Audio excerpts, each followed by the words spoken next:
Hello, I'd like to welcome you to the first session in our Internet for All webinar series to discuss the new Bipartisan Infrastructure Law high-speed internet grant programs. My name is Susanna Spellman, and I am the Deputy Associate Administrator at the Office of Internet Connectivity and Growth here at the National Telecommunications and Information Administration, or NTIA. I'm excited to be serving as today's moderator. Today, we will be providing a general overview of our grant programs that officially launched on May 13th. The Broadband Equity Access and Deployment, or BEAD program, the Enabling Middle Mile Broadband Infrastructure program, and the Digital Equity Act programs. Before we begin, I would like to take a moment to review our agenda today. Joining us today are three esteemed guests whose leadership helped make all of this possible. We will start first by hearing welcoming remarks from Assistant Secretary of Commerce for Communications and Information and NTIA Administrator Alan Davidson, and then Deputy Secretary of Commerce, Don Graves. We will then move to the formal presentation and overview of the new Internet for All grant programs by NTIA's Associate Administrator of the Office of Internet Connectivity and Growth, Doug Kinkoff. Finally, we will move into a moderated Q&A session where Doug and I will be joined by the directors of each of our new grant programs, Evan Feynman for BEAD, Angela Thee Bennett for the Digital Equity programs, and Sarah Blue for the Middle Mile. And with that, let's get started. I will now turn it over to Assistant Secretary Alan Davidson and Deputy Secretary Don Graves. Hi, I'm Alan Davidson, Assistant Secretary of Commerce and Head of the National Telecommunications and Information Administration. Thank you so much for joining us to hear more about our Internet for All initiative. This is an exciting time for our country. The Internet for All initiative is a historic step towards achieving a critical goal, a fully connected America. We have been talking about the digital divide in this country for more than 20 years. Now, thanks to the Bipartisan Infrastructure Law and President Biden's leadership, we finally have the resources to do something serious about it. The law's $48 billion investment in our nation's internet infrastructure will open opportunities for millions of Americans.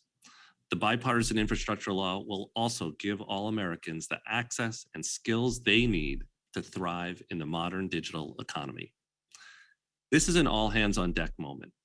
Your partnership is critical to ensure that everyone in this country gains access to reliable, affordable, high-speed internet. I hope you'll listen today, ask questions, give us feedback, and then join us as we roll up our sleeves and get to work. Thank you again for being here. Hello, I'm Deputy Secretary of Commerce, Don Graves.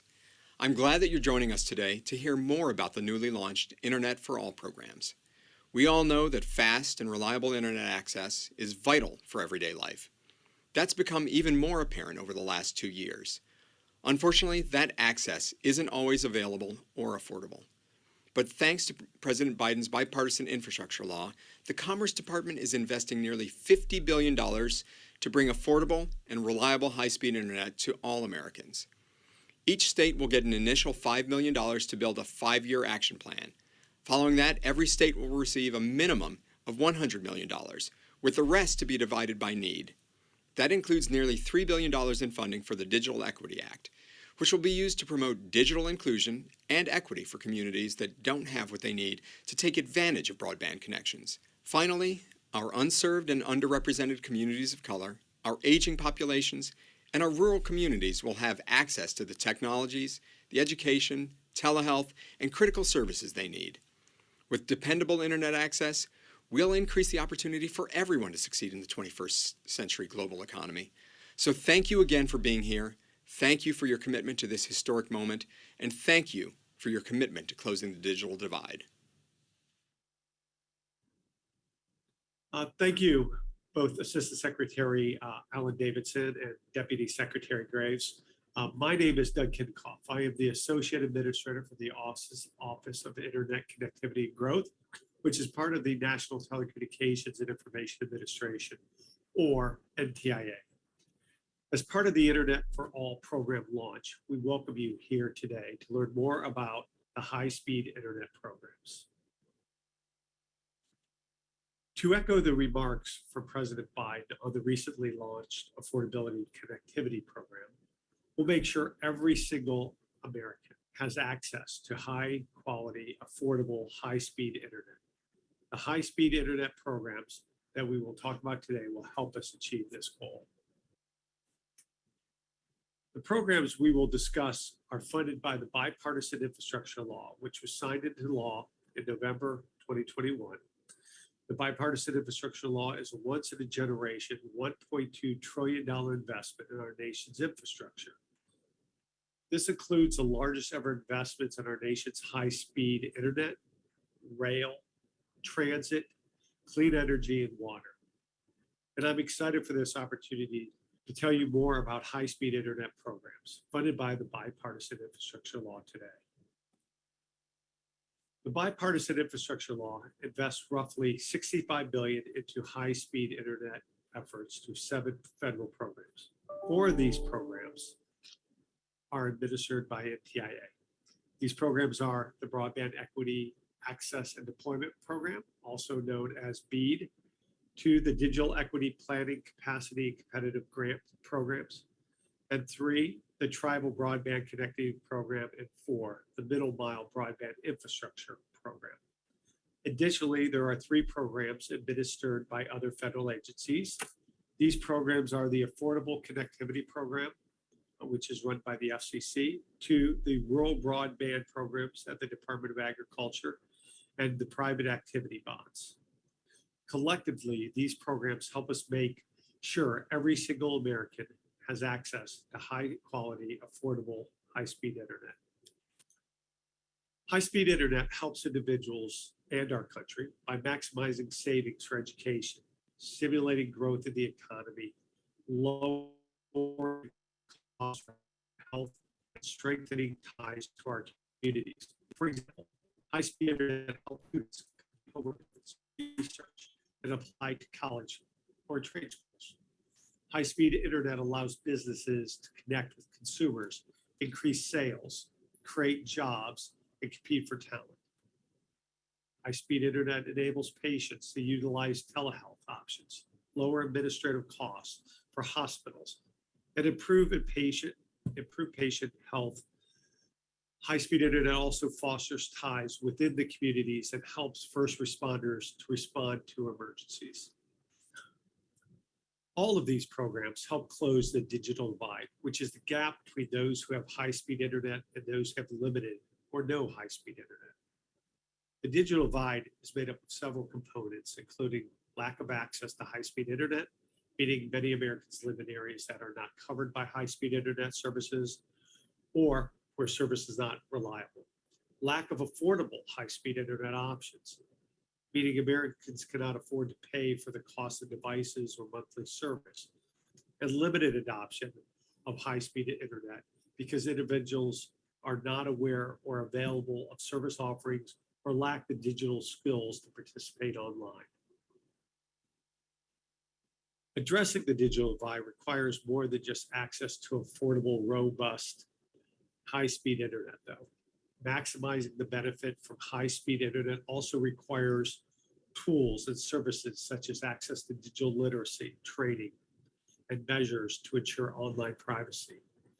These high-speed internet programs are an investment in the tools and services to ensure Americans benefit from high-speed internet. We've discussed how high-speed internet can maximize savings for education, stimulate growth in the economy, lower costs for healthcare, and strengthen ties in our community. We want to underscore that high-speed internet touches all aspects of American society, from the entertainment industry to agricultural industry. As I mentioned at the beginning, NTIA will administer 4 high-speed internet programs. I want to take a few minutes now to provide an overview of each of the 4 main programs. We will provide more information about these programs in the days and weeks to come, including through several program-specific webinars.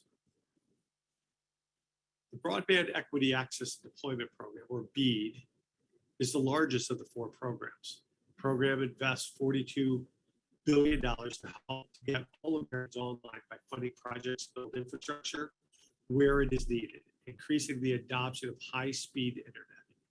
States and territories, in partnership with communities and stakeholders, can use the funds to plan and deploy and upgrade internet, including installing internet in multi-tenant buildings, and to implement adoption and digital equity programs, including workforce and job training programs.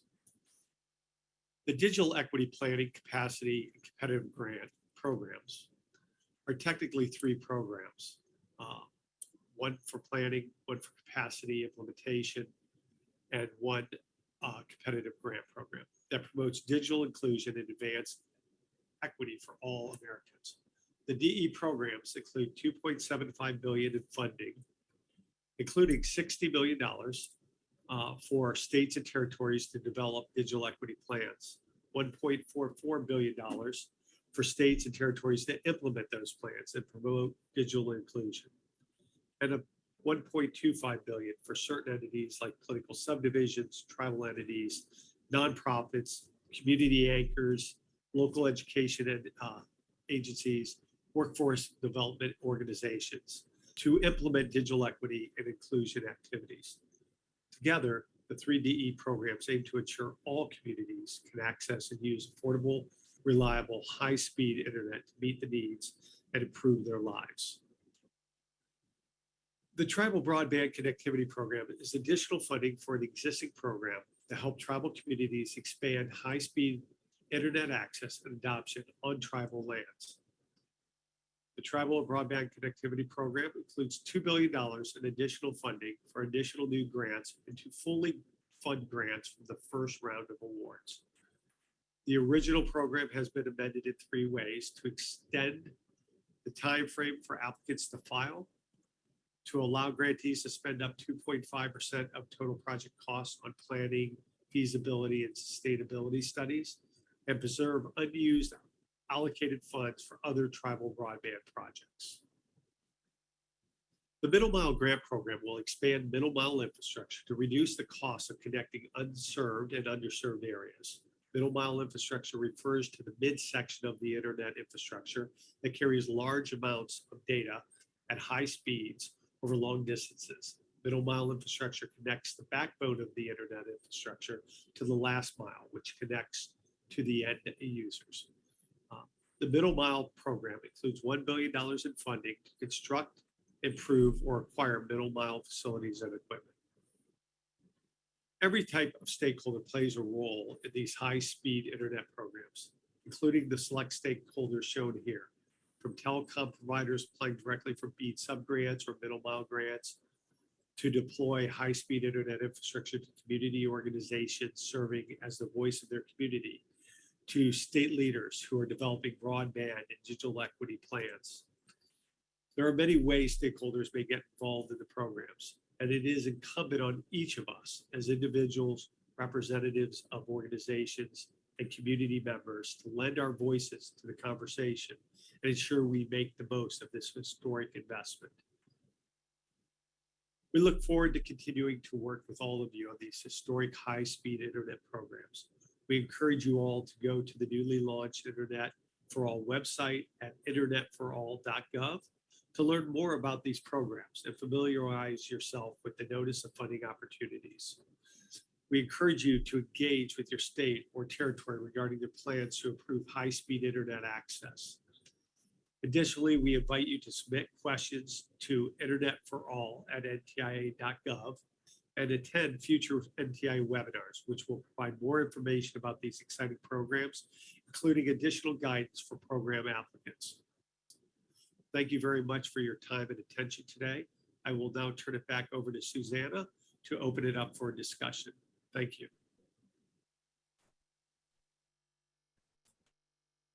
All right, let me give a minute for our panelists to come off their video and audio real quickly. We got a lot of procedural questions from the audience. I just want to let you know the recording and the presentation slides will be available on our website in the next couple of days. We will also have a transcription of the recording as well. That takes a little bit longer for us to do, but that will also be up within the next week or so. But we do intend for all of our webinars to share the video recording as well as the slides so that everyone can go back to them on their own time and read through everything. There was another question about what's the linkage between the webinars that we've been doing for the last few months and these webinars. They are similar, they're about the same program, but now that we've officially released our notices of funding opportunity, we have additional information and details on how to apply, timelines, additional information on how we took the statute and built that into our NOFO. So we wanted to reinitiate another set of webinar series just to make sure everybody was on board with everything. So with that, I am going to jump right into the questions right now. Here was a really good fundamental question about eligible entities, and I'm going to throw this to Sarah because I think this has to do with all three programs that we're discussing. Sarah, there was a person who asked, is Alaska included in these programs? Are they eligible to apply for these programs? I think that's an excellent question, Susanna. And why the heck would Alaska not be eligible for this? Alaska is a state. Alaska can apply for the BEAD program. We can also, with the Middle Mile program, certainly it's open to states and political subdivisions, as well as co-ops, utilities, nonprofits, telecom companies, everybody. I hope that everybody who's on this webinar right now applies for Middle Mile because the opportunity is there. Angela, do you want to chime in a little bit on the digital equity program? With respect to the digital equity program, absolutely, Alaska, all the states, all they have to do is submit an application for the digital equity planning grants, and our tribal community as well as our territories just have to, submit a letter of intent. So it's completely open. Okay, great. Evan, what are the minimum speeds required for funding in rural areas? So great question. There's a few different ways to answer that. So let's talk about how the NOFO characterizes different areas. Every state is going to need to come up with a plan that gets everybody who's unserved infrastructure access and everybody who's underserved infrastructure access. You're unserved if you're at 25 megabits per second download and 3 megabits per second upload or below. You're underserved below 100 megabits per second download and 20 megabits per second upload. And so the really short version is in nearly every circumstance, every single American should have 100 over 20 at a minimum at the conclusion of infrastructure construction.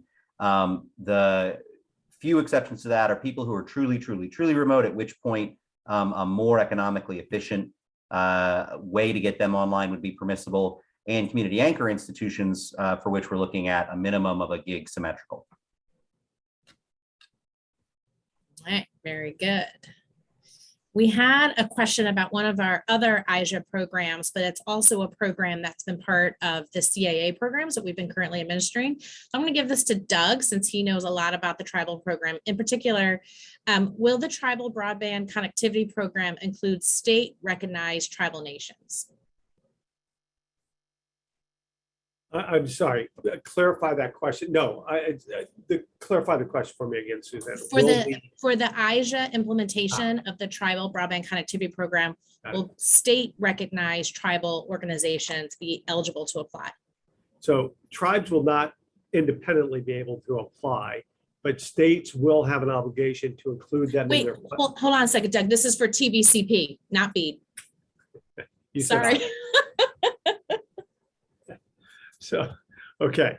So for the current tribal funding, right, the $2 billion that comes from IJA, there will be additional notice of funding opened up later this year that tribal governments and tribal organizations, the same as in the first program, will be eligible to apply. Very good. I've got another good question about eligibility in particular, and I think all of our program directors could probably weigh in on the eligibility for their programs of this entity. Specifically, how will counties be able to access these funds and when? So let's start out with Sarah. Yes, number one, it's important to note that a county would be considered, if a county is considered political subdivision of a state, then yes, of course, with the middle mile, with respect to the middle mile program, the county can apply for these funds. Middle mile is, as far as when will that money be available? Middle mile is probably the most fun program. I think, again, another reason why I think everybody should apply for it, because we've got $1 billion almost that's going to be available very quickly. We are actually going to be opening up the application. Right now, you can go out there and read the NOFO, all of the rules for the middle mile program. Pretty shortly, you will be able to apply for the middle mile program. I think actually in a few days, we'll be talking about what the application process looks like for middle mile. So please go do that. We will be accepting applications for a few months, and we will actually be awarding dollars by this time next year. So middle mile, that $1 billion that was made available to the grant program, we will be accepting applications very shortly. Counties are certainly able to apply for middle mile programs, and the money will be going out this time next year. Thank you. All right, Angela, tell me about counties and the digital equity programs. So with respect to the digital equity planning grant application that's out now, that is available for states. Counties can coordinate with their states, to participate in the planning process, but the competitive grant funding, which will not be available until next year, is when, counties would be able to, apply and compete for funding. All right, Evan, on to you for BEAD. How can counties play? A couple of different ways. The key thing to remember for BEAD is that outside of a very unusual circumstance, which would be a state declining to participate in BEAD, in which instance political subdivisions would be able to apply directly, the way in which counties and cities should engage with BEAD is by engaging with their state broadband office as it deploys funds and as it generates its sub-grantee process. The NOFO is the most supportive of local government engagement and stakeholder engagement of any federal program like this I've ever seen. And it really contemplates an ongoing dialogue between local government leadership and the state broadband office. And we're going to have staff in the states both making sure that's happening and facilitating that happening. And so, I think what you're going to see at the conclusion of the planning process ahead of BEAD funds being distributed is a process that's incredibly transparent, in which local governments and local leaders have a really clear understanding of what decisions were made, when they were made, and what the timelines and scoring systems are.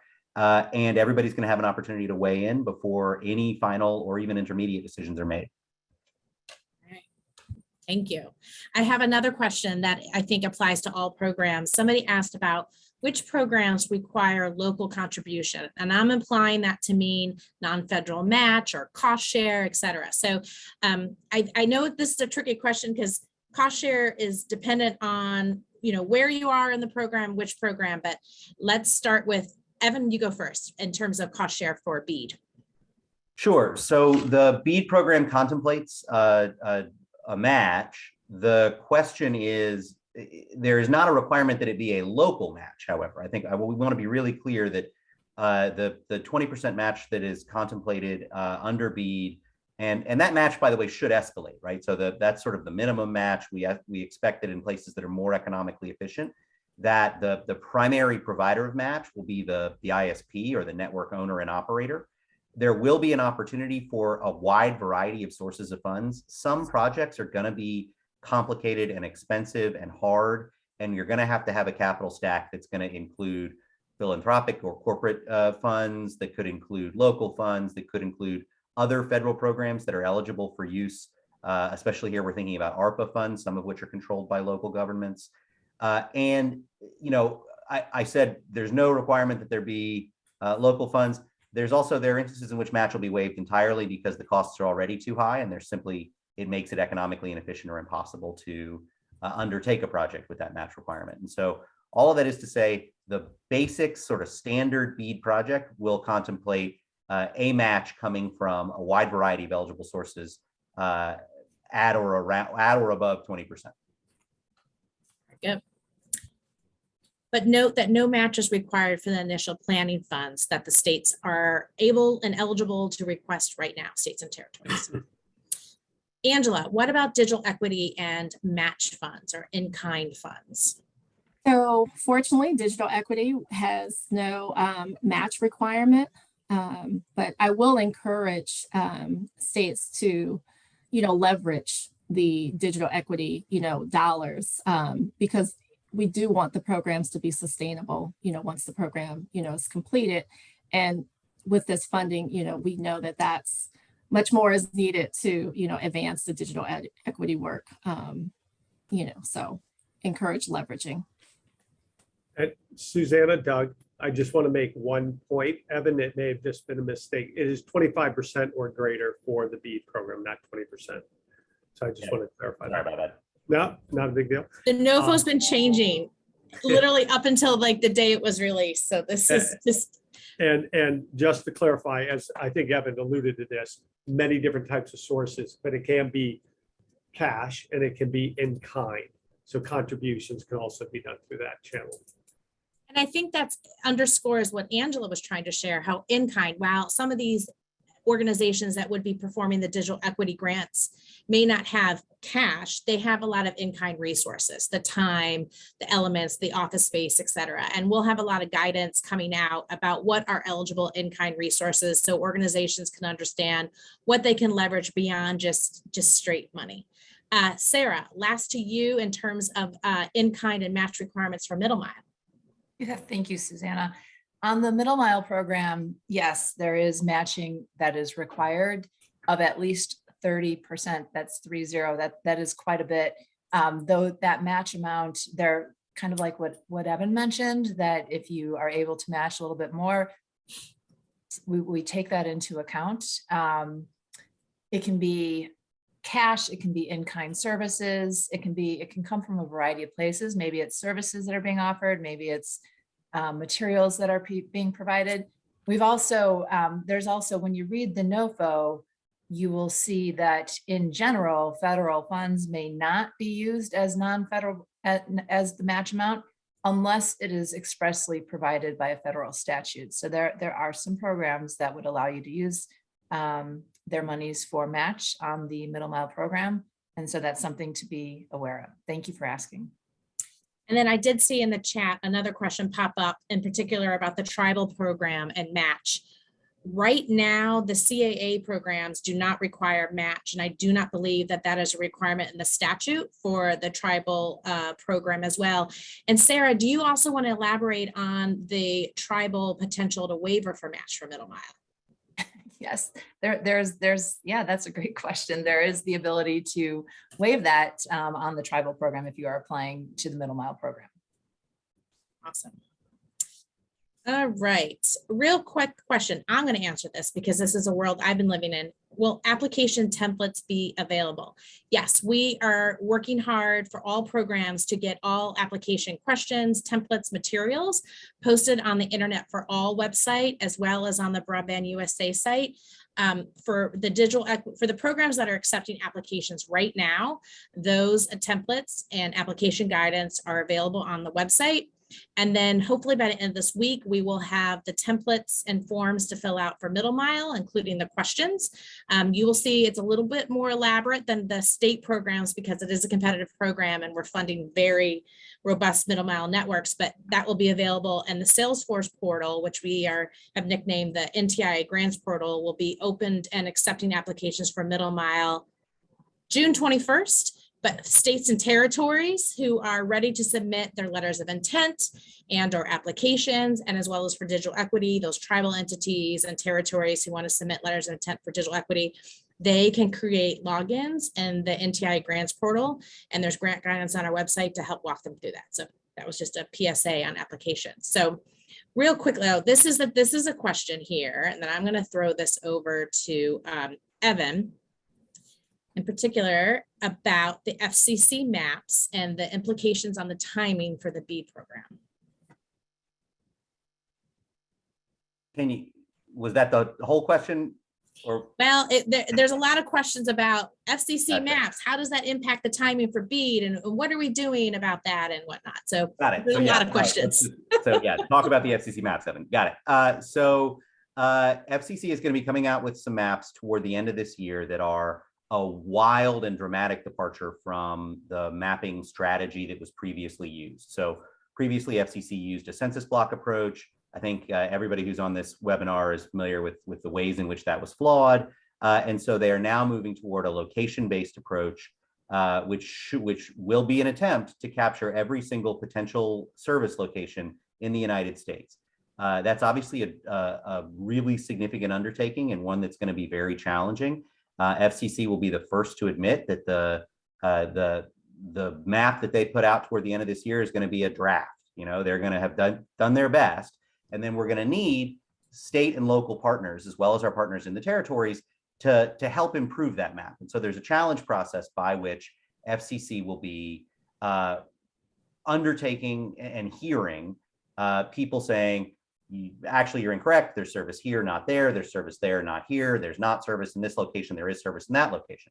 Ultimately, what that drives is the allocation process by which those funds that were not given out for planning or set aside for high cost locations are distributed amongst the 50 states and territories. You're going to want to, as a result, if you're a state or territory, pay some attention to the correctness of your FCC maps so that you're able to drive, a fair allocation of those monies to your state or territory. One thing to be conscious of, though, is that is not the last word in terms of where things are built and where they're not built, both because there's some play in what projects fund and don't fund, as well as an opportunity to run a second challenge process that can determine service quality or lack thereof in a given area during the state subgrantee process. And I know that's a lot of stuff to throw at you at once, but suffice to say, if the FCC maps come out and show service in an area where you as a local leader or a state don't believe there's service, don't panic, engage with the challenge process that FCC puts out, and then remember that those maps are the beginning of the conversation about where we're going to build, not the end of the conversation about where we're going to build. Right. Thank you. So we have a few questions from local communities that want to understand how to engage with their state broadband offices. How does a local entity or community engage with their state broadband office? Who wants to take that? I'm happy to jump in. So the notice of funding has an extensive local coordination obligation put on to the states and territories to work with community organizations, political subdivisions, et cetera. And they must make a showing in their initial plans of the outreach that they did, how they engage with communities, so it's not a one and done. How are they going to be transparent and how are they going to have an ongoing dialogue? So we think we've really tried to tackle that in the notice of funding, putting the obligation on the eligible entity to engage with various political subdivisions, as I said, community organizations, other vulnerable populations, to ensure their voices are heard in the development of this, to ensure that at the end of the day that we have connected 100%. And those aren't just rural communities, those are also unconnected urban areas and other areas in between. So I think the notice of funding, it's actually, I think on page 53, starts to talk about local coordination and how states are to go about doing that. Having said all that, I would not wait for the state to outreach, as kind of Evan was saying about the challenge process. It would always be fruitful for community organizations, political subdivisions to start looking and reaching out to the state broadband offices to start getting that, to get engaged and letting them know you want to be engaged as this process moves forward. Right.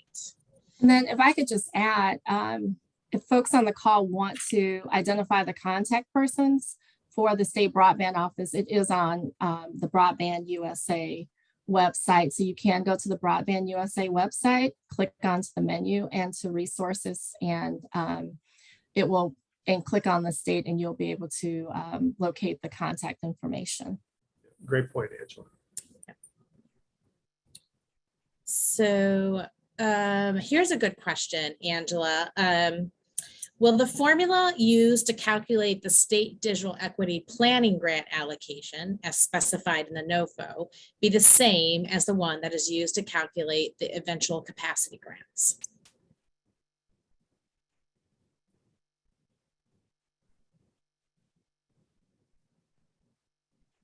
I think it's a yes. I think it's the same, right? It's the same formula that we use, right? Yeah. So that determines, so great question. So it is the same formula. There is a challenge, and let me just share that folks on our team went through extensive lengths to try to ensure, the accuracy, of that formula. So yes, it is. And, but I will note that for, the legislation does provide a challenge process, to that. I believe states have 14 days, to challenge that. But, I can assure you, there were great lengths were taken to ensure that, that it's as accurate as possible.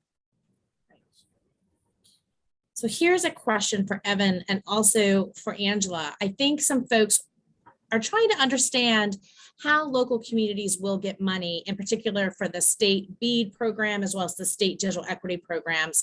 In particular, will the applications be directed to NTIA, or will the eligible entities apply to each state? And so I think the question might be confusing a couple of things, but I think, Evan and Angela, if you could talk a little bit more about the state role in subgranting for these programs. Angela, why don't you go ahead? Okay, so let me just clarify. So under the Digital Equity Act, we have 3 programs. So we have, one program that's the state planning grant that is out now, and after, states, submit their application for the planning grants, they'll submit for the capacity building, in the fall. And then, after that separately, those are both for the states directly. And then, of course, there's a third, which is the competitive grant process, and that's direct, and that's not out yet. Subgrantees, that's where, the states are the ones who will receive the dollars, and they will determine, who to subgrant, that funding to, which is extremely critical, as Doug, really expressed. I mean, there is a local coordination, requirement, in our funding. For states to reach out and coordinate and, subgrant as they deem appropriate. But having said that, reach out to your state office, like ASAP. Yeah, and I'll build on that a little bit. The BEAD program contemplates the states as the primary actors, but the state broadband offices are frankly, aren't going to want to do this without local government input. It is going to be absolutely critical that we take kind of a whole of society and a whole of government approach to accomplishing the really, really, really ambitious goals of these programs, right? We're going to get everybody online. We're going to make sure that everybody has affordable access. To do that, everybody's going to need to put their shoulder to the wheel. And, I think the state offices are going to be excited and desirous of local government support and input.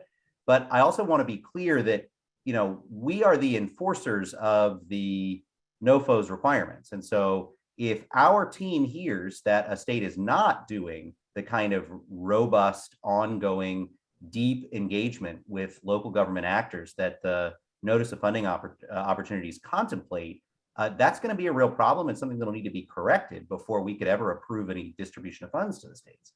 And so, I think y'all are the carrot and we can be the stick, but I promise you, there is going to be very robust engagement between state offices and local government. Good. Another question about match.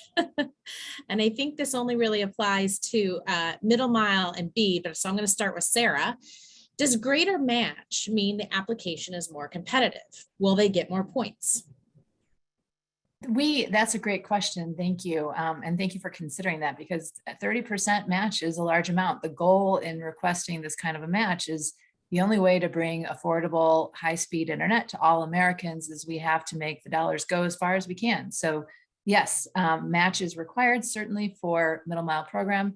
And when you read the NOFO, there are some explicit directions in there in the kind of weighting that will be allocated if you provide more than 30% match. Evan, what about in BEAD? Is there anything in particular about giving more than the minimum? Yes.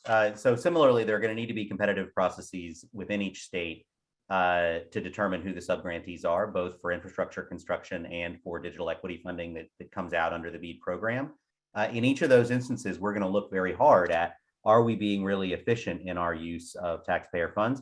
Different states are going to be able to pursue different models for what a competitive bidding process looks like in those states. We recognize that states are very differently postured, both internally and amongst each other.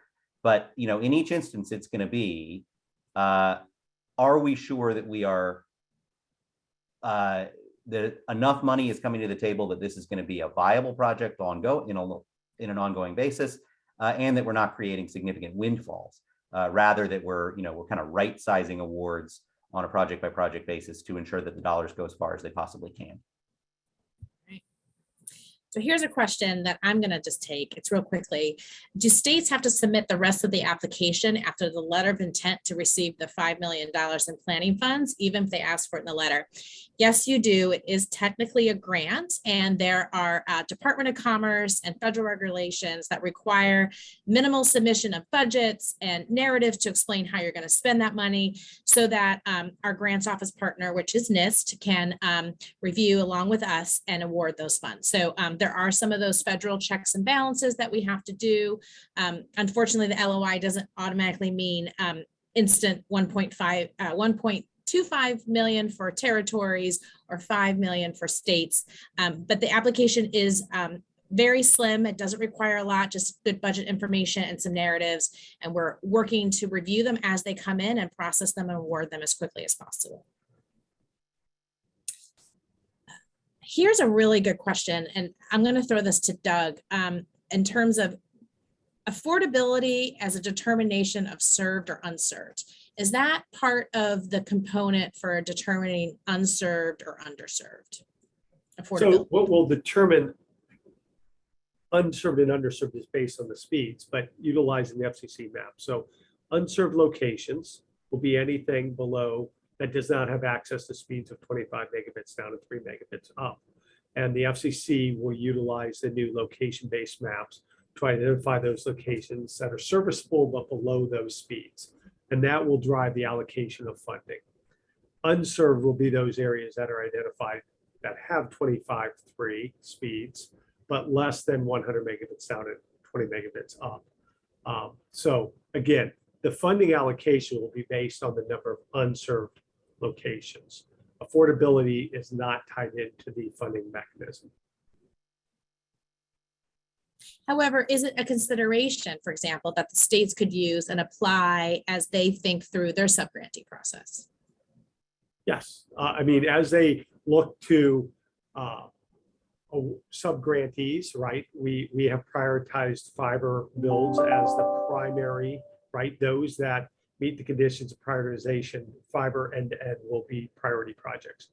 The issue of affordability becomes secondary and tertiary kind of criteria, and is part of other, if there is not a priority project and they look to secondary projects, fixed wireless or LEO, something like that, affordability also comes into play there and selection.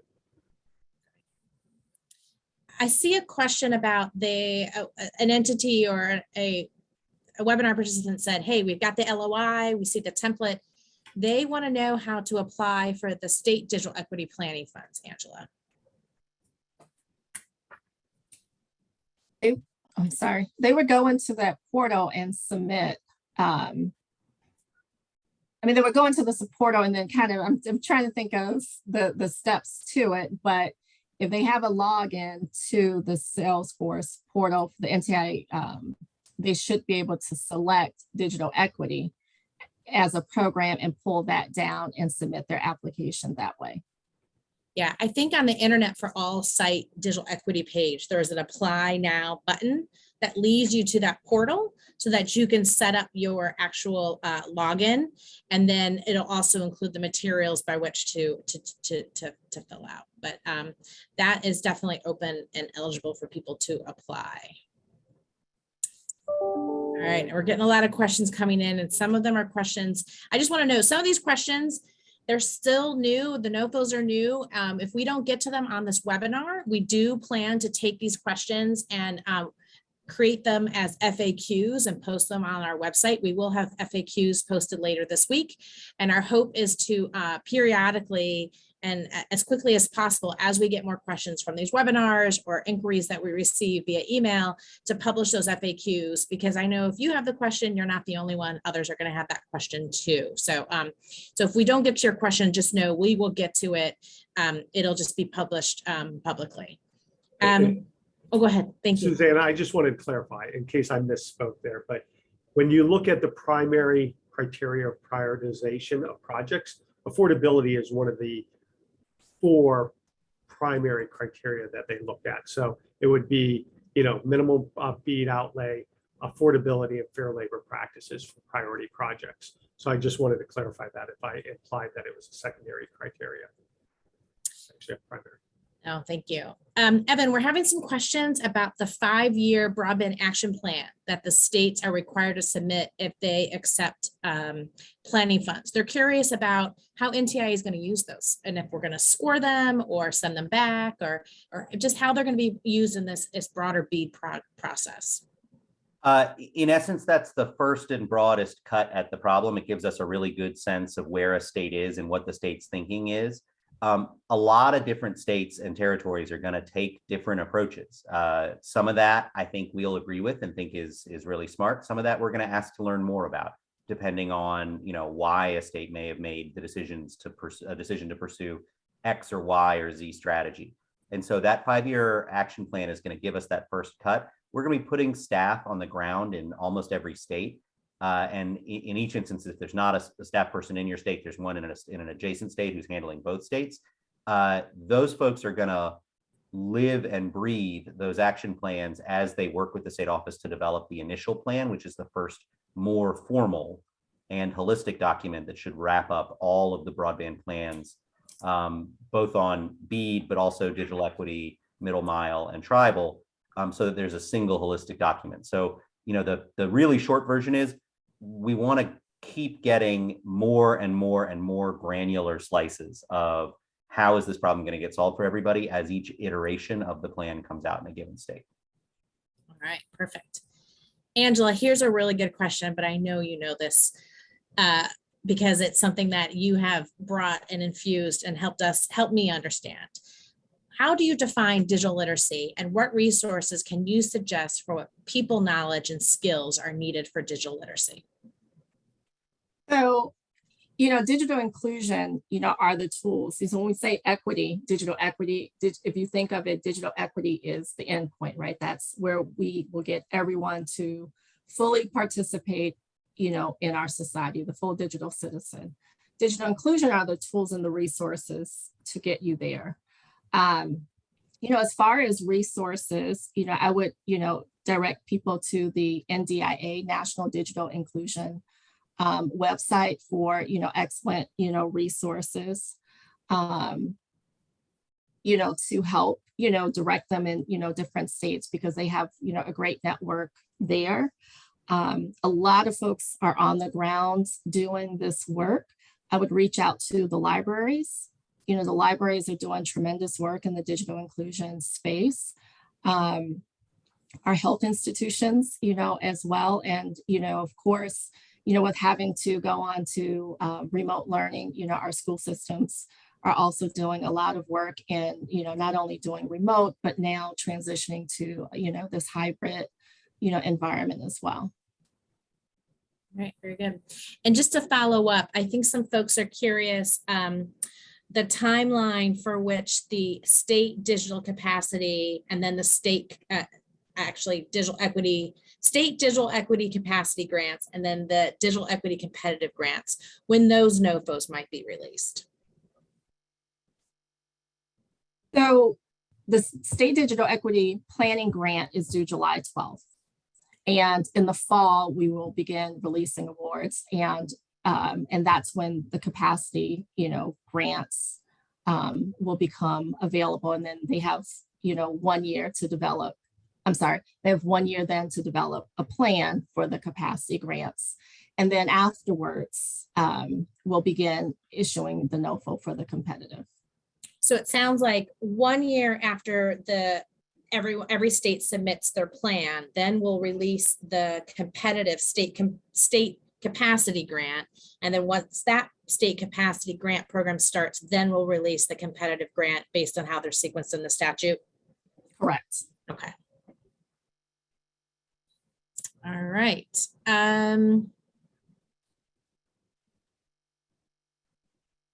There is a question here about how we're going to be publicly sharing information about our awards and any of the documentation that the states submit to us.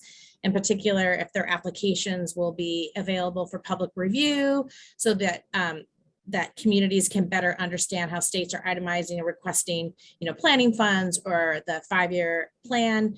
I do know NTIA generally, when we do make awards, make that information publicly available on our website. But Evan, do you want to talk a little bit more about how states are supposed to be transparent with their communities with some of their submissions? Sure. So states are going to need to accept comment on their plans from local governments and from a variety of other stakeholders. And so this is not going to be what we want to be really clear about is that there are no black boxes here. There is not going to be decisions made in closed rooms that will then come up to NTIA and we just announce what's going to happen. This is a very different approach from grant making processes that have come before. And ultimately, everybody's going to have a really clear view into what individual states and territories are doing at each step along the road, and we'll have the opportunity to weigh in as those decisions are made. All right, that's good. I'm going to ask this question of Sarah because I know she lived and breathed it during the BIP program, which she helped to manage last year. So anyone who has less than 25.3, just to confirm, is considered unserved for the purposes of these grant programs, correct? Yes, no? When it comes to last mile, anybody who is not at least getting 25 megabits per second down and 3 up is considered unserved. That is correct. Right. Sorry, I'm just reviewing all the questions that are coming in. They're coming in fast and furious. Oh,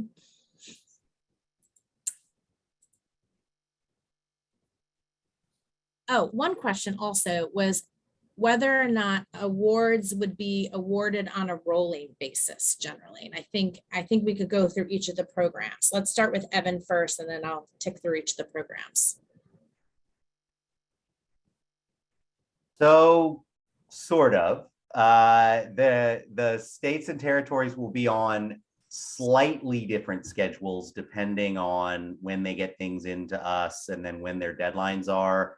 And of course, we're very happy to take submission of documents and other supporting materials ahead of the very last day contemplated as a deadline. I know that's not realistic, but we can all live in that place now before we've gotten to things coming in at 11:59.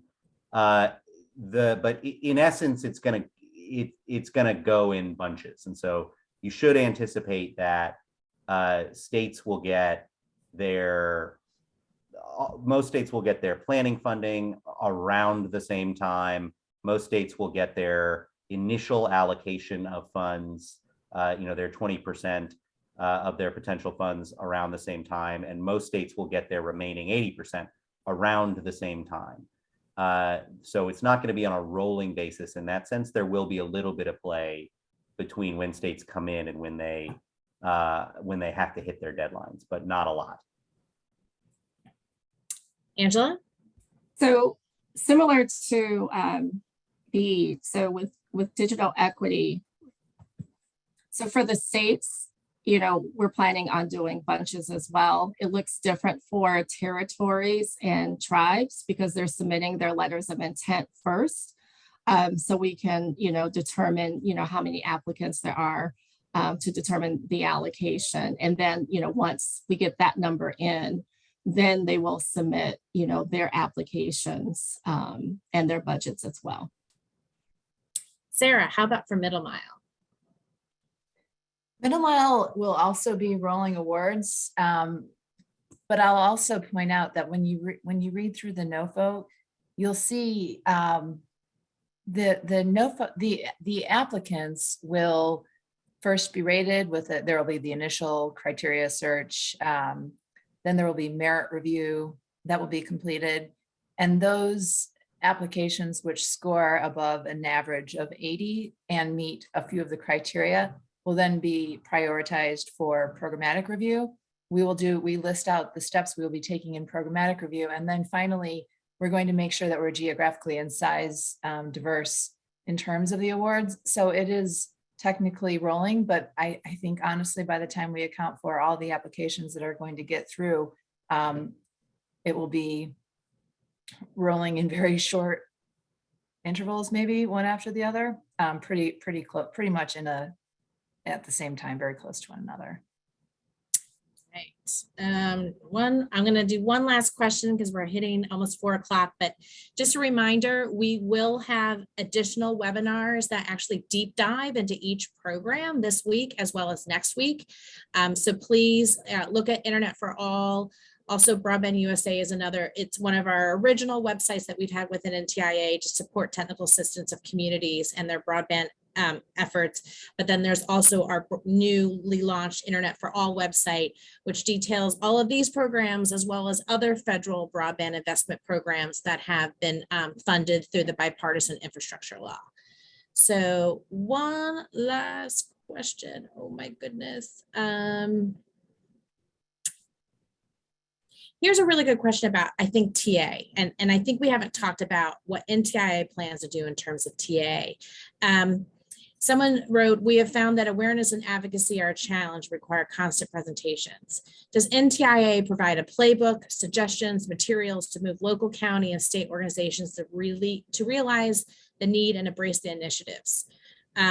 So just on a parting note, just one, quick 30-second blurb about some of the TA initiatives that you guys are planning. Let's start with Sarah first, because competitive grants are a little bit different when it comes to TA.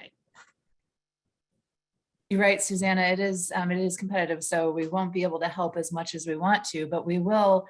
It's very important to us to make sure that the application for the Middle Mile program, that honestly, everybody should be applying. This should be a very simple, straightforward thing to do. It's going to be very time consuming, but we will spend a lot of time in TA answering your questions and helping you respond to the Middle Mile applications. All right, Angela. Oh, I just wanted to add, Sarah. So the TA provided on a competitive grant program is more group TA than one-on-one TA. Just to clarify that. Correct. Thank you. Angela, talk to us about your TA plans. So, we'll be having, of course, webinars, different, FAQs. We're working on toolkits, for states, for local coordination. And then, we're going out into the community because we do recognize that, especially in the digital equity space, that it's, to step, goes beyond just the webinars, but we are going and visiting local communities and sharing the information and being available as well. And then Evan can talk about the FPOs. We will have folks on staff as well to, folks on the digital equity team, and then folks collaborating, closely with, the BEAD team to provide technical assistance to states as well. Yeah, I think the key thing here is there's going to be a suite of documents that are, some of which are out now, some of which are going to come out over the course of the summer. They're going to be really clear, but also we're taking a much more hands-on approach. As you heard earlier, there's going to be staff in nearly every state and territory in the country. Those folks are going to be very available. If you are a local government, you should look over the course of the summer and the fall to invite your staff person in your state or territory to both regional gatherings of your government groups as well as your state or territory association group. They're also going to be available to speak to other stakeholder groups as well as a wide variety of other folks. So, all of which is to say there's going to be a tremendous amount of folks working on it, and they'll be very available to people.